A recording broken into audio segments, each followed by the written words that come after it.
नमस्कार, आप देख रहे हैं भारत अपडेट और मैं हूं आपके साथ सौम्य अवस्थी। बात करते हैं देवभूमि की। विश्व बाघ दिवस पर उत्तराखंड प्रदूषण नियंत्रण बोर्ड ने एक कार्यशाला आयोजित की। सिंगल यूज प्लास्टिक पर बैन और उसके प्रभावी क्रियान्वयन पर कार्यशाला की थी। मुख्यमंत्री धामी भी इसमें शामिल हुए। आइए सुनते हैं मुख्यमंत्री का इस दौरान क्या कुछ कहना रहा।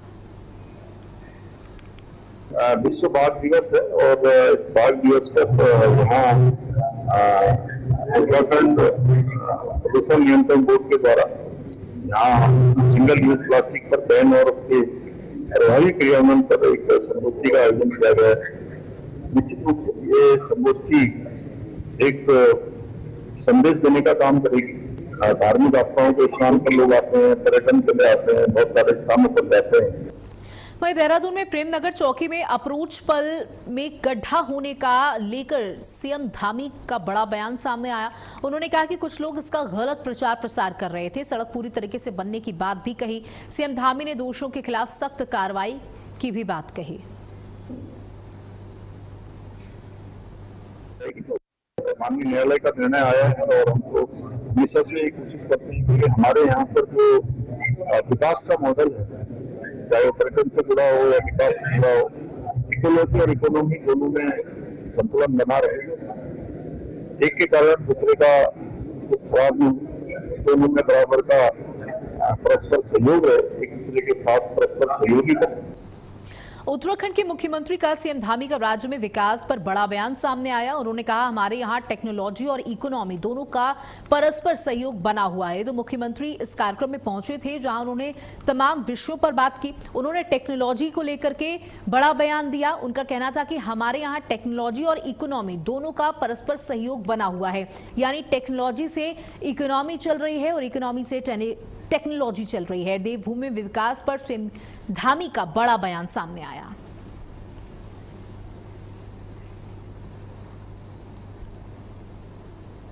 इतनी परेशानी क्यों हो रही है? अगर कोई गड़बड़ नहीं है, ये तो एक सामान्य प्रक्रिया है। भारत का जो हमारा निर्वाचन आयोग है, वो हर कुछ सालों के बाद जो वोटर लिस्ट होती है, मतदाता सूची होती है, सूची का शुद्धिकरण करता है, उसका पुनर्निरीक्षण करता है, बार बार करता है। तो वोट नहीं है जो गलत वोट बन गए हैं, वो वोट बाहर होते हैं। कहीं पर ऐसे बहुत सारे देशों राज्यों में इस प्रकार की शिकायतें थी, हमारे राज्यों में भी शिकायतें जो नहीं होंगे, जो यहाँ के निवासी नहीं होंगे, जो उसकी पात्रता की सूची में नहीं आएंगे, वो स्वतः ही बाहर हो जाएंगे। या जो लोग हमारे बीच में नहीं रहे या कुछ बच्चों की शादी होके कहीं दूसरी जगह विवाह हो गया, चले गए हैं, कोई अपने दिल्ली चले गए, मुंबई चले गए, किसी अन्य शहर में बस गए, तो उनका अपना वहां पर वोट बन गया है। तो यहाँ की मतदाता सूची वो शोधित होगी, वो शुद्धिकरण उसका हो रहा है, इसमें परेशानी ऐसी कोई बात नहीं है। वहीं सीएम धामी का एसआईआर प्रक्रिया पर बयान सामने आया। इस दौरान सीएम धामी ने एसआईआर लिस्ट के फायदे भी बताए। बता दें कि यहाँ एसआईआर की प्रक्रिया पूरे उत्तराखंड में चल रही है, जिसको लेकर सीएम पुष्कर सिंह धामी ने बयान दिया। उनका कहना था कि एसआईआर लिस्ट के तमाम फायदे हैं। इस प्रक्रिया पर बयान देते हुए उन्होंने कहा कि एसआईआर प्रक्रिया से वो लोग सामने आएंगे जो वाकई उत्तराखंड के वोटर्स हैं। इसी के साथ साथ उन लोगों के नाम हटाए जा रहे हैं जो अब इस दुनिया में नहीं है या उत्तराखंड छोड़कर जा चुके हैं, पलायन कर चुके हैं, उत्तराखंड से स्थानांतरित हो चुके हैं। उन लोगों के नाम हटाए गए हैं। साथ ही उन लोगों को भी इस वोटर लिस्ट से हटाया गया है जो एक साथ दो जगह वोट दे रहे थे। यानी एसआईआर प्रक्रिया के माध्यम से जो ओरिजिनल उत्तराखंड का वोटर है वो सामने आएगा।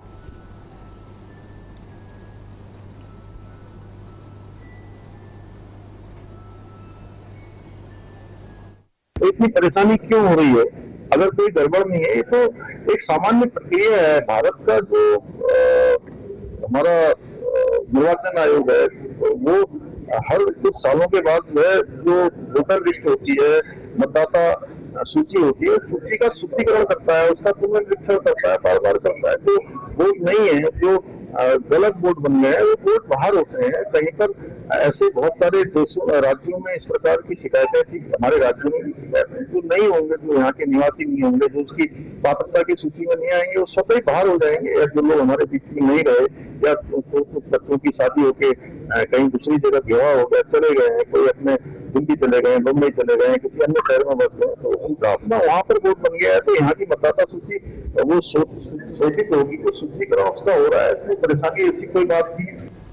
वहीं उत्तराखंड के मुख्यमंत्री पुष्कर सिंह धामी ने कांवड़ यात्रा पर बयान दिया। उन्होंने कहा कि हमारी सरकार और प्रशासन ने सारी तैयारियां की हैं। सीएम धामी ने यात्रा की सुगम रहने की कामना भी की है। बता दें, कांवड़ यात्रा की शुरुआत कल से होने जा रही है और कांवड़ यात्रा को लेकर प्रशासन अलर्ट है। इसको लेकर सीएम धामी ने यहां पर जानकारी दी। सीएम का कहना था कि कांवड़ियों की यात्रा सुखद रहे, इसकी हम कामना करते हैं। कोई परेशानी उत्तराखंड के अंदर कांवड़ियों को नहीं होगी।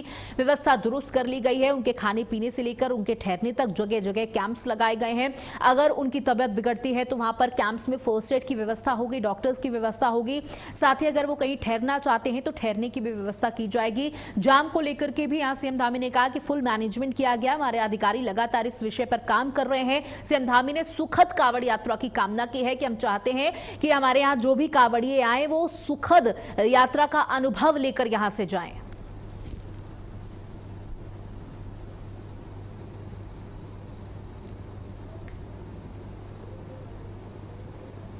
तो सीएम धामी ने कांवड़ यात्रा बहुत अच्छी होगी और सभी प्रबंध हमारा प्रशासन के द्वारा किए गए, सरकार के द्वारा किए गए।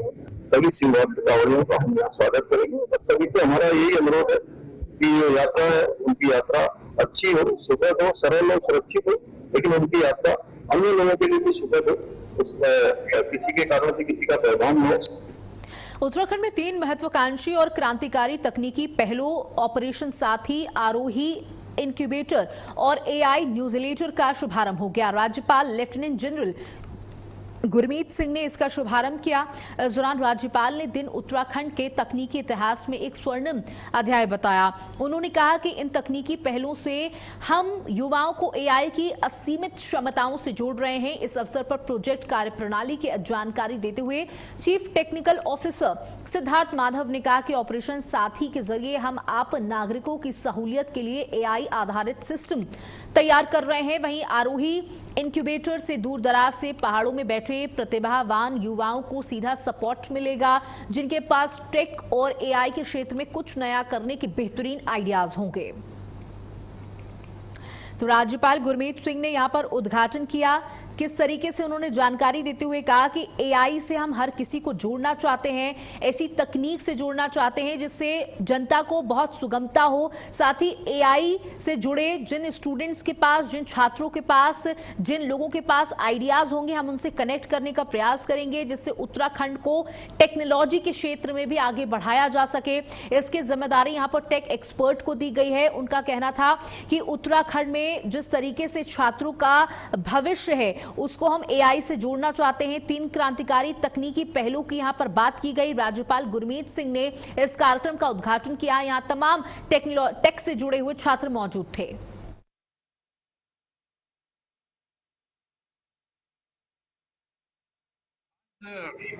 मैं आत्मा से बहुत खुश हूं।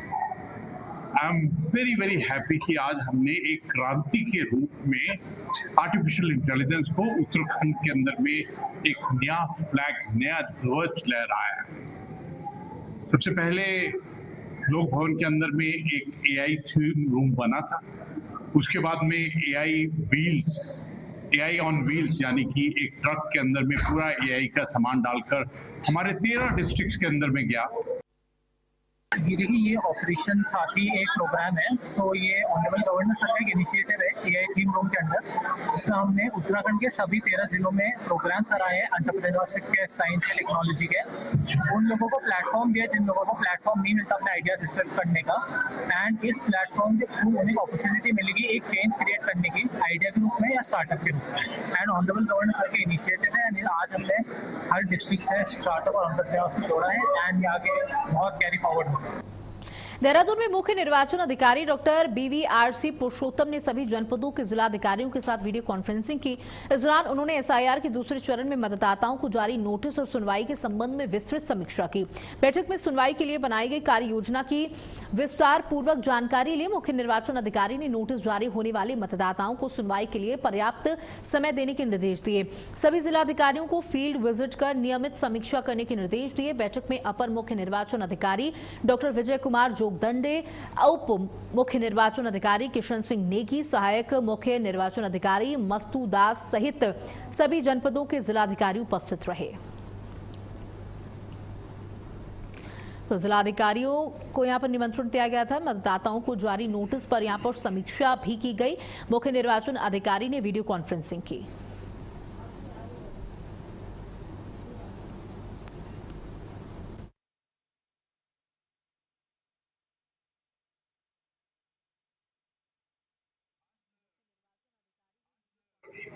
मैं आत्मा से बहुत खुश हूँ। I am very very happy कि आज हमने एक क्रांति के रूप में आर्टिफिशियल इंटेलिजेंस को उत्तराखंड के अंदर में एक नया फ्लैग, नया ध्वज लहराया है। सबसे पहले लोक भवन के अंदर में एक AI थीम रूम बना था। उसके वहीं प्रसिद्ध आध्यात्मिक गुरु और मोटिवेशनल स्पीकर अमोघ लीला प्रभु ने गुरु पूर्णिमा के अवसर पर भक्तों और सनातन धर्म के अनुयायियों को हार्दिक बधाई दी। उन्होंने मानव जीवन में एक सच्चे गुरु के महत्व के बारे में बताया। उन्होंने कहा कि गुरु पूर्णिमा केवल एक परंपरा नहीं बल्कि अपने गुरु के प्रति पूर्ण समर्पण, कृतज्ञता और सम्मान व्यक्त करने का महापर्व है। तो जीवन में सच्चे गुरु का महत्व बताया। आज गुरु पूर्णिमा का पर्व है। पूरे देश में इस पर्व को बड़ी उल्लास के साथ मनाया जा रहा है। आज गंगा घाटों पर लोग स्नान करने के लिए पहुंचे। आज स्नान दान का दिन होता है और जीवन में सच्चे गुरु का महत्व यहाँ पर बताया गया कि किस तरीके से अगर अच्छा गुरु आपको मिल जाए तो जीवन में आप कुछ भी कर सकते हैं, क्योंकि आपको एक सच्चा मार्ग मिल जाता है। अमोघ लीला ने गुरु पूर्णिमा की बधाई देते हुए उसके महत्व को भी दर्शाया।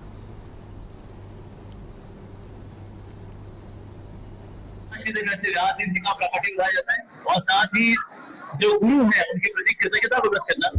We should be very very grateful to all our teachers, जिससे हम जितना कुछ सीखते हैं। सो गुरु का मतलब ये गुरु का मतलब होता है डार्कनेस, इग्नोरेंस, अज्ञानता। गुरु का मतलब निकालने वाले, गुरु का मतलब काटने वाले, जो दुख से, कष्ट से, अज्ञानता से, अविद्या से हमें निकालते हैं और ये दुख है, कष्ट है, इसको काटते हैं अपनी वाणी से, अपने व्यवहार से। वो है गुरु। आज पूरी दुनिया अंतर्राष्ट्रीय टाइगर डे मना रही है। भारत ने बाघ संरक्षण में बड़ी सफलता हासिल की है और उत्तराखंड का कॉर्बेट टाइगर रिजर्व इसकी सबसे बड़ी मिसाल बनकर सामने आया है। कॉर्बेट में लगातार बढ़ती बाघों की संख्या ने जहां पर्यटन और स्थानीय रोजगार को नई रफ्तार दी, वहीं बढ़ते बाघ घनत्व मानव वन्यजीव संघर्ष और टिकाऊ पर्यटन जैसी नई चुनौतियां भी खड़ी करती हैं। कॉर्बेट क्षेत्र के होटल एसोसिएशन के अध्यक्ष हरिमान सिंह मान का कहना है कि बाघों की संख्या बढ़ने के साथ जंगल और वन्य जीवों पर दबाव बढ़ा है, लेकिन इसके साथ ही स्थानीय लोगों में वन्य जीव संरक्षण को लेकर जागरूकता भी बढ़ी है। तो वन्य जीवों को लेकर लोगों में भी जागरूकता बढ़ी है। हजारों लोगों को इससे रोजगार मिला है, इसकी जानकारी भी दी गई यहां पर। और कॉर्बेट में बाघों की संख्या बढ़ने से खुशी जाहिर की गई है।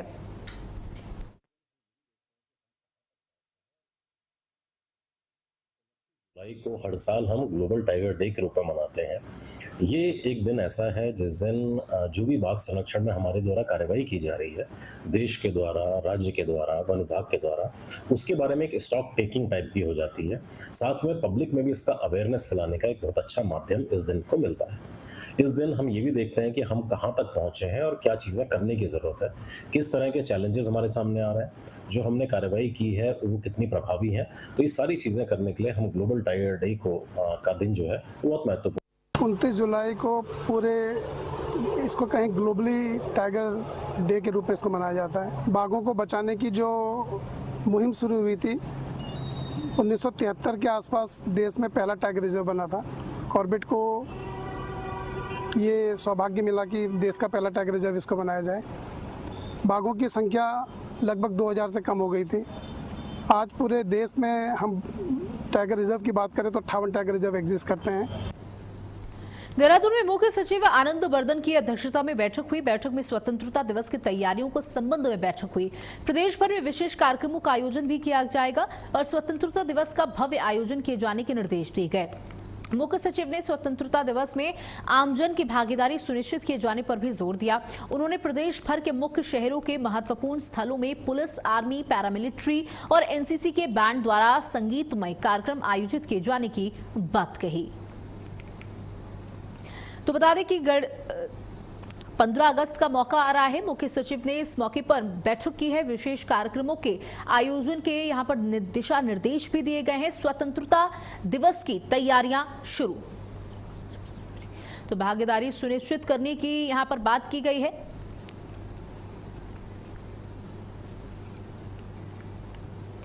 लक्सर के धर्मपुर गांव निवासी ने खानपुर पुलिस पर प्रताड़ना और दबाव बनाने के गंभीर आरोप लगाए। उनका कहना है कि जमीन विवाद से जुड़े मामले में पुलिस घर पहुंचकर उन्हें परेशान कर रही है और 5 लाख देने का दबाव बना रही है। शिकायतकर्ता ने कार्रवाई न होने पर आत्मदाह की चेतावनी भी दी। वहीं एसडीएम ने मामले की जांच के आदेश दिए और पुलिस क्षेत्राधिकारी ने निष्पक्ष जांच का भरोसा दिलाया। तो पुलिस पर प्रताड़ना के गंभीर आरोप यहां पर लगाए गए हैं और एसडीएम ने न्याय की गुहार लगाई है। एसडीएम से न्याय की गुहार यहां पर लगाई गई है। कार्रवाई ना हुई तो आत्मदाह की चेतावनी भी दी गई है और एसडीएम ने जांच के निर्देश, इस पूरे मामले की गंभीरता को देखते हुए एसडीएम ने जांच के निर्देश दे दिए हैं। पुलिस पर प्रताड़ना के गंभीर आरोप लगे हैं। देखिए, ये पहली बार नहीं है, इस तरीके के कई मामले सामने आते हैं जहां लोग प्रशासन से परेशान हो जाते हैं। उस गांव धर्मपुर के सहजोर ने कुछ अपनी जमीन बेची थी। उस जमीन की कीमत में से 10 लाख रुपए इसके दीप सिंह के नाम ट्रांसफर किए थे। उन 10 लाख रुपए के ऊपर चलाधन में विवाद, सहजोर ने इनके ऊपर मुकदमे डाल रखे हैं। एक तरफ इनका वकील मैं हूं, सहजोर के वकील चौधरी राजेंद्र सिंह है। हमने बैठा के अब मई के महीने में 10 लाख रुपए इसके वापस करा दिए, लिखा पढ़ी में स्टाम्प पेपर पे लिखा हुआ राजीनामा। अब वो बाकी और पैसे बता रहा है कि मेरे और पैसे है, इस पे झूठी शिकायत कर रहा है। पुलिस सुबह शाम इसके घर जाती है, दबिश देती है। शाम 5:30 बजे कोतवाल खुद खानपुर पुलिस लेकर घर गए, इसको लेकर चलने की स्थिति थी। ये है विकलांग आदमी। इनके द्वारा जो है लैंड को जो है सेल किया गया है और उसके संबंध में कोई डिस्प्यूट हुआ है, जिसमें जो है इनका कहना है कि पुलिस वाले हमें परेशान कर रहे हैं, हमारे घर पे बार बार जो है धमकी देते हैं और हमसे जो है रुपए की डिमांड की जा रही है।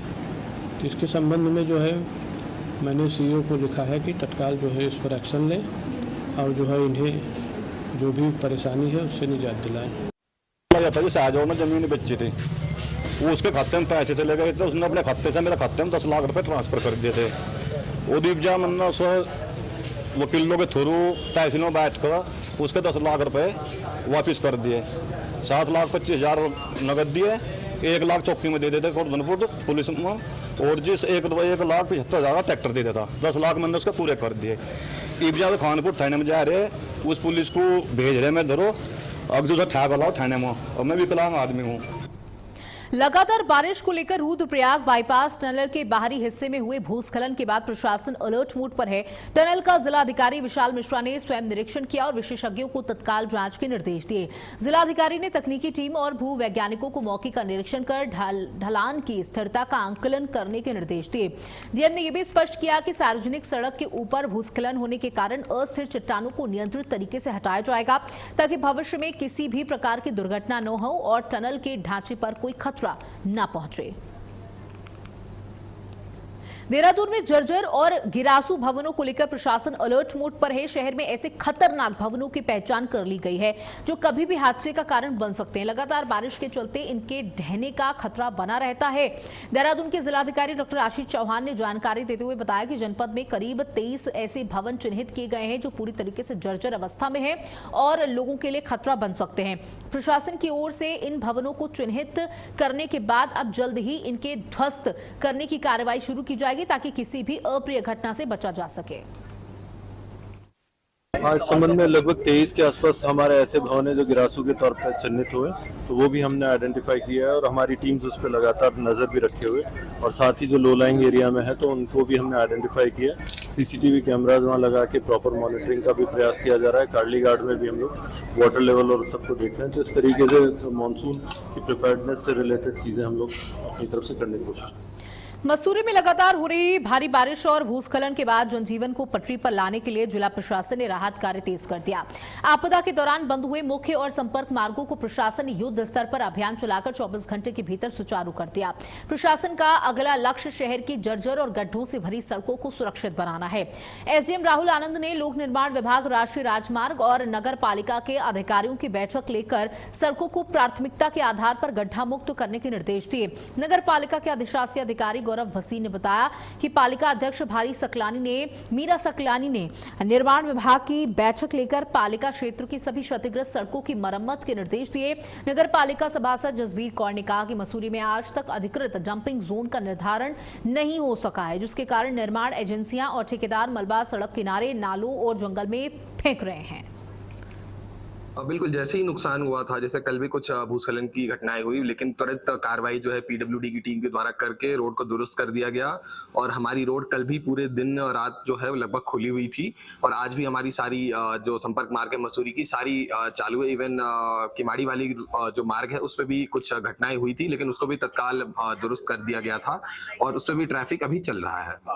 अभी एक रिपोर्ट आई थी, लेकिन उस रिपोर्ट में ऐसा कुछ कॉन्क्रीट नहीं कहा गया है कि ये बिल्कुल ही अनसेफ है। उसको जियोलॉजिकल टीम जो शासन स्तर पे देख रही है। फिलहाल अभी हमारी सभी संपर्क मार्ग खुली हुई है और सावधानी के तौर पे लोग आराम से आ जा सकते हैं। देखिए, इसमें जो नगर पालिका में पूर्व में एक अपनी टीम रहती थी जिसमें हमारे 2-3 कर्मचारी रहते थे, निर्माण सामग्री रहती थी और उसके साथ में जो है एक वाहन रहता था। उसको ये जो व्यवस्था है विगत कई सालों से व्यवस्था जो है समाप्त कर दी गई थी। कल इस संबंध में अध्यक्ष महोदया द्वारा जो है निर्माण अनुभाग की बैठक ली गई थी और उसमें यही निर्णय लिया गया था कि पूर्व व्यवस्था के अनुसार जो है नगर पालिका स्वयं अपने माध्यम से, क्योंकि जो बहुत छोटे गड्ढे होते हैं उनको एक साथ क्लब करके जो है निविदा आमंत्रित की जाती थी, जिस कारण से जो है उनको भरने में देरी होती थी और लोगों को, जनता को असुविधा का सामना करना पड़ता था। हरिद्वार में कांवड़ यात्रा के दौरान हरिद्वार के कांगड़ा घाट पर गंगा में डूब रहे युवक को एसडीआरएफ की टीम ने बचाया। कांस्टेबल नितेश खेतवाल ने तुरंत गंगा में छलांग लगाकर कांवड़ियों को सुरक्षित बाहर निकाल लिया। प्राथमिक उपचार के बाद उसकी हालत सामान्य रही। रेस्क्यू अभियान में एएसआई पवेंद्र धस्माना, एएसआई आशिक अली, कांस्टेबल अजीत सिंह और कांस्टेबल नितेश खेतवाल शामिल रहे। सेना नायक अपर्णा यदुवंशी ने टीम की सराहना की। उन्होंने श्रद्धालुओं से केवल सुरक्षित घाटों पर स्नान करने और सुरक्षा निर्देशों का पालन करने की अपील की। पौड़ी गढ़वाल में कांवड़ यात्रा से पहले पौड़ी पुलिस पूरी तरीके से अलर्ट मोड पर है। एसएसपी सर्वेश पवार ने ड्यूटी पॉइंट टावर सुरक्षा व्यवस्थाओं की समीक्षा करते हुए पुलिस बल, ट्रैफिक मैनेजमेंट और भीड़ नियंत्रण की तैयारियों का जायजा लिया। सभी जोनल और सेक्टर प्रभारियों को हर स्थिति से निपटने के लिए सतर्क रहने के निर्देश दिए गए। पुलिस का कहना है कि श्रद्धालुओं की सुरक्षित, सुगम और व्यवस्थित यात्रा उनकी सर्वोच्च प्राथमिकता है। तो श्रद्धालुओं की सुरक्षित, सुगम और व्यवस्थित यात्रा ही सर्वोच्च प्राथमिकता है। इस बात की जानकारी दी। पुलिस का कहना था कि हमारी तत्परता रहेगी और हमने सभी जोनल और सेक्टर प्रभारियों को हर स्थिति से निपटने के लिए सतर्क रहने के निर्देश जारी कर दिए हैं।